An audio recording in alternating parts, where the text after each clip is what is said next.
I was walking past the courts of Athens this morning, just as the sun began to spill over the stone columns. The air buzzed with arguments, plaintiffs, defendants, jurors, spectators, all shouting of justice. One man claimed justice had been denied him. Another claimed he had acted justly. A third swore he would see justice done, by which he meant punishment. And I thought to myself, everyone here is sure they understand justice, and yet, have any of them defined it? They speak the word with great certainty, as though it were a cloak they could wear, or a stone they could throw. But I have asked. And when I ask, the silence comes quickly. Tell me, friend, what do you mean when you say something is just, that it obeys the law? But laws change. 1 year a man may be exiled for speaking freely. The next he is praised for it. Does justice change with the tides? Is justice what the majority approves of? But the mob once condemned an innocent man and called it justice. Is justice fairness, revenge, balance, order? These are noble words, but they hide behind each other, like children caught doing wrong. We throw the word justice like a spear, but few stop to ask, what is justice, and who gets to decide?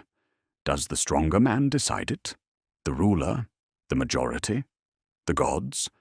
Or does justice live elsewhere, in a place not yet fully seen, but deeply known? Let me ask you now, not as a philosopher, but as a fellow citizen of this unpredictable city. Have you ever called something just simply because others did? Because it was written in a law book? Because your friends believed it? Because it felt good? I have. And when I finally questioned it, I felt the ground shift beneath me. That is where philosophy begins, not in certainty, but in the courage to doubt what seems right. So let us not speak of justice as though we have it in our pocket. Let us not assume we know, simply because we can shout the word louder than our neighbors. Let us begin again from the ground up. Let us ask not only what justice does, but what justice is. And if that means we must tear down our favorite answers, so be it. Better to rebuild honestly than to live in a house built on sand. They say, justice is the law. They point to scrolls, they point to judges, they point to punishments. But I have seen laws written by fools. I have seen courts bend to bribes. I have seen men punished for telling the truth. And their accusers walk free. If justice is only the law, then justice is whatever the powerful say it is. And that cannot be, because laws change. But justice, if it exists at all, must be eternal. It must be more than what is written, more than what is enforced. Look to history, even our own. 1 year a man is exiled for his beliefs. 10 years later, a statue is built in his honor. 1 decade a law forbids a foreigner from owning land. The next, he commands the army. Was the law just, or the man unjust, or the times confused? What is clear is this. Law is the bark, justice is the tree. Laws may reflect justice, but they are not the thing itself. Justice lives deeper. So where does it live? Let me give you a picture. Think of a city, not a perfect one, but one that functions well. The farmers grow food. The builders shape homes. The guardians protect. The leaders think clearly and act for the whole. No one overreaches. No one hoards. No one shirks their part. Each does what is fitting. And the city thrives. Now, bring that same vision inward. Within you too, there is a city. Reason. The part of you that sees clearly, like a wise ruler. Spirit, your courage, your will to stand and act. Appetite, your desires, your hunger for pleasure, safety, comfort. And when each part plays its role, when reason leads, spirit guards, and appetite follows. Then your soul is at peace. That, I say, is justice. Justice is not a punishment handed down. It is a harmony lived within. You do not become just by obeying laws or by punishing others. You become just when the parts of your soul fall into right order. When your hunger does not overpower your judgment. When your anger does not blind your conscience. When your choices are not ruled by fear, greed, or vanity. Justice, then, is not an act. It is a condition of the soul. A soul in balance, a soul rightly governed. And from that soul, just actions naturally flow. So often we ask, is this law just? Is that man's punishment fair? Was that judgment correct? But rarely do we ask, is my soul ordered? Are my choices led by reason or by appetite? Am I ruling myself or being ruled? A city in disorder collapses. A soul in disorder suffers, and causes suffering. That is why justice must begin within. Let us go deeper still. Justice is not only internal, it is relational. It is not about getting what you want, but giving each part its due. In yourself, giving reason the right to lead, spirit the strength to stand, and appetite the humility to follow. In society, giving each citizen their role without envy, honoring contribution, not hoarding power. In action, treating others not according to your mood, but according to what is right.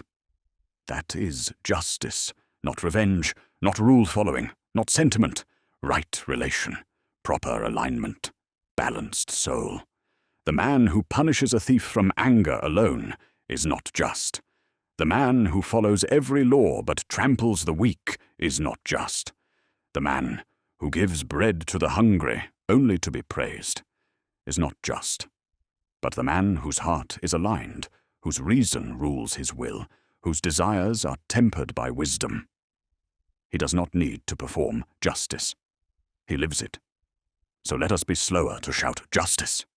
Let us ask instead, am I in harmony? Is my soul rightly ordered? Do my actions come from alignment or from disorder? For only when we are just within can we bring justice into the world around us. Now let us speak of virtue. It is a word people love to use, especially when describing others, or more often, themselves. Look at that man, they say, how virtuous he is. See how he gave money to the poor. See how boldly he speaks. See how he defends his gods and city. But I ask, what is virtue, truly? Is it the praise we receive? Or is it something deeper? Something that no eye can see, but the soul can feel? Let me tell you what I believe. Virtue is not what others say of you. It is not the robe you wear, nor the temple you visit, nor the number of citizens who applaud your speech. Virtue is how your soul is ordered. It is the alignment between what is true, what is good, and what you choose to do. A man may look virtuous in public, and be full of selfishness in private. Another may go unnoticed, but walk with quiet harmony. The second man, though unseen, is closer to the gods. You see, virtue is not a single thing. It is not a coin to be earned or a badge to be worn. It is a kind of balance, a kind of inner strength that shapes everything you do. And like a structure with many pillars, virtue stands on 4 great ones, each depending on the others. Let me share them with you now. 1. Wisdom. This is where it begins. To live well, you must know what is good, and not just for others, but for your own soul. Wisdom is not cleverness. It is not the ability to win debates.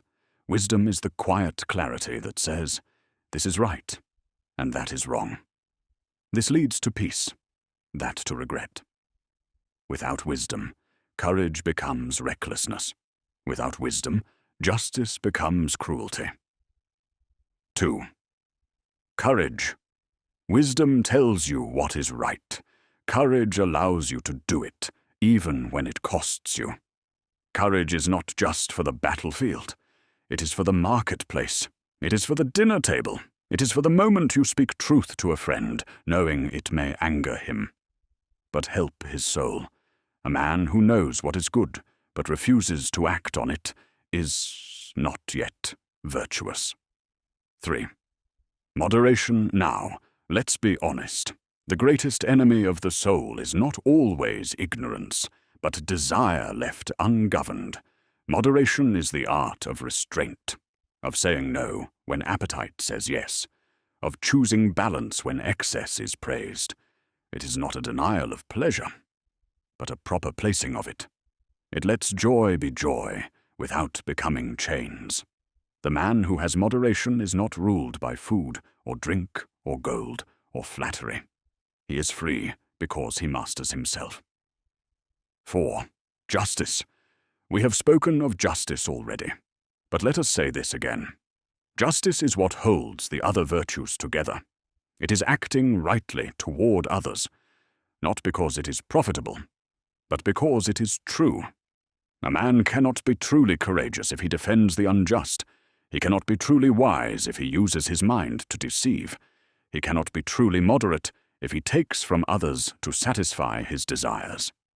Without justice, the virtues collapse. See, virtue cannot be partial.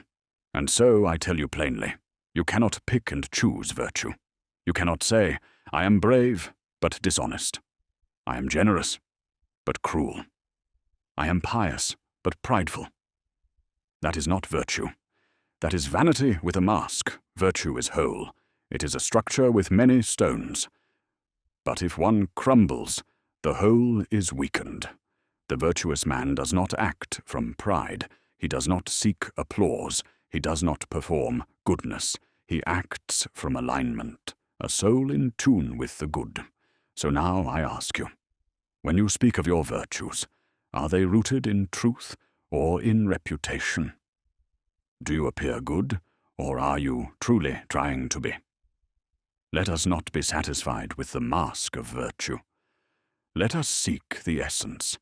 Let us train the soul as we would train the body, daily, honestly, patiently, and in doing. So we may grow not only into better citizens, but into better beings. Now, let us take a closer look, not at what justice and virtue are, but at what they are not. Because in this city, in every city, there are many who appear just, who appear virtuous, but who carry hollow shells of these things. They wear the words like fine cloaks. But if you lift the hem, you find pride, performance, and power. So let us tear down these illusions together. A. What justice is not justice is not simply obeying the rules. A man may follow every law in the book and still live unjustly. Why? Because justice is not mindless obedience. It is conscious alignment with what is right. And not all laws are right. You can obey the law and still betray your conscience. You can follow orders and still cause harm. You can stay silent in the face of evil and still be called a law-abiding citizen. That is not justice, that is compliance. And worse still, some believe justice means revenge. They punish enemies not to restore order, but to feel power. They say, he hurt me, so I'll make him pay. They wronged us, so we must strike back. But revenge is not justice. It is rage dressed in a robe. Justice seeks restoration, not retaliation. And justice does not serve only one class, one tribe, one side. If it protects the wealthy, but not the poor. If it comforts the citizen, but crushes the stranger. If it favors your group, but forgets the rest, then it is not justice. It is partiality with a sword. B. What virtue is not, and virtue are virtue. Let us be very clear. Virtue is not the praise others give you. You can donate silver to the temple while your heart burns with vanity. You can serve food to the hungry while sneering at them in secret. You can speak of moderation while feasting in private. You can preach courage while trembling before your own ego. Do not be deceived. A clean face does not make a clean soul. A good deed done for pride is not virtue. It is performance. And some give, not from compassion, but from guilt. They toss coins to the poor to quiet the noise in their minds. Not because they feel love, but because they fear discomfort. That is not virtue. That is transaction. And perhaps worst of all, some act righteous in public, but live selfishly in private. They wear goodness like a costume, change it for dinner, and sleep with no thought for the truth. That is not virtue. That is deception. So I say this plainly. Do not mistake appearance for essence. Do not confuse applause for alignment. Do not let reputation become your god, because the world is full of flattering voices. See, the warning of reputation. Even tyrants are called just by their friends. Even cruel men are praised when they wear the right clothes. Even liars win statues when the crowd likes their voice. The crowd does not always cheer for what is right. It cheers for what is familiar, what is loud, what makes it feel powerful. But truth is not a popularity contest, and virtue is not a theatre performance. So be wary of applause, be wary of flattery, be wary of becoming what others want to see, instead of who your soul is meant to be. I ask you now, have you ever done the right thing only because others were watching? Have you ever hidden the wrong thing because no one was? If so, welcome. You are not alone, but now you see the difference. And with that sight comes the chance to become more. Let us reject the shell of justice. Let us leave behind the mask of virtue. Let us seek the substance, the root, the truth beneath it all. Because a soul, rightly ordered, needs no audience. It acts well, even when no one sees. So we have spoken of justice and of virtue, of what they are and what they are not. But now comes the most difficult part. How do we live justly? How do we become truly virtuous? Not just in theory, not just in words, but in the daily rhythm of our lives, because knowing what is right is not the same as doing it. Let us begin there. A. Examine your motives. The first step is not to look outward, but inward. Ask yourself not only what you do, but why you do it. You gave a coin to the poor. Good. But why? To help, or to be seen. You spoke kindly to your neighbor. Excellent. But why? To ease their pain, or to earn their praise. You stood firm in the assembly. Brave. But why? To serve the truth, or to grow your name. We must be honest. Many of our good habits are not born of goodness, but of habit, fear, or pride. This is not cause for shame, only for examination, because a virtuous act without a virtuous motive is like a statue with no weight. It looks beautiful, but it cannot stand in a storm. So examine your motives. Ask yourself, would I still do this if no one knew? Would I still give, speak, or serve if no one ever thanked me? If the answer is yes, then perhaps you are beginning to live justly. B. Align the soul first. Now, once you've looked inward, you must bring your soul into order. I have said before, a just act must come from a just soul. You cannot force goodness from chaos. You cannot pluck justice from a storm of pride, desire, and fear. So how do you align the soul? You begin by letting reason lead. Reason is the quiet voice, the one that sees further than appetite, the one that whispers when pride screams. Let it guide your will, your drive to act, to do, to speak, and keep your desires in their rightful place. They are not enemies, but they must not rule. Appetite says, take. Spirit says, defend. Reason says, wait, think, choose well. And if reason is your guide, the soul begins to balance, and from balance comes virtue. Do not rush to act justly in the world if your inner world is still at war. Tend the soul first, then let your actions grow from that peace. C. Serve others without needing reward, lastly.